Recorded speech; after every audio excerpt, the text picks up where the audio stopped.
Hi, people to people. It's Annie Jorgensen here, Miss High School America 2013, and I just wanted to check in with you all after being on my Mediterranean holiday this winter. I got home a couple weeks ago, and it was the most incredible experience. Be sure to read my blog, which I'll be posting very soon, about some of my favorite places that we went, the best memories we had, and just my experiences overall, so be sure to check that out.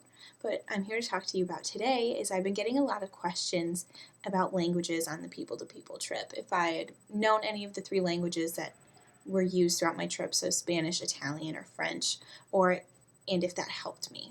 And I've had about 5 years of Spanish experience behind me, so being in Barcelona, it was so much fun to be able to see some of the culture aspects that we've learned about in class and use the language that we've been using for the past 5 years in class as well. It's been really fun to be able to talk to some of the store owners or the waiters and waitresses and even some of the locals just on the street, being able to carry on a conversation. It was so much fun, and they really appreciated the effort that we were putting into the language and learning about their culture, so that was a lot of fun. And something else that was really fun is before I left, I didn't realize how similar Spanish and Italian are. And so getting on the trip and finding that out, it was so much fun to be in a completely new place, which I hadn't learned much about before. It's Italy, but being able to pick up on some of the phrases or some of the words that people were saying, that was a lot of fun. But going on a people-to-people trip, I say that you don't really need to know the language. It's definitely a lot of fun and helpful to know the language of the place that you're going, but it's not necessary at all. There's only a couple things that you should know how to say before you go.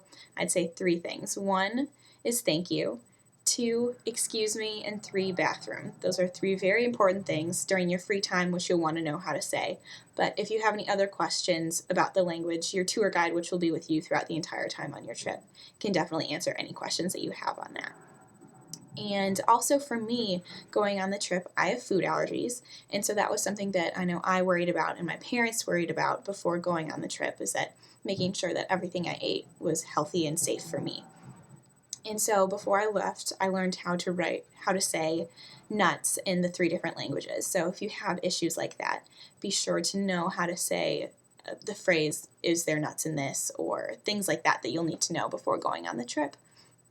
Well, I hope this answers any questions you had about languages on the people-to-people trips.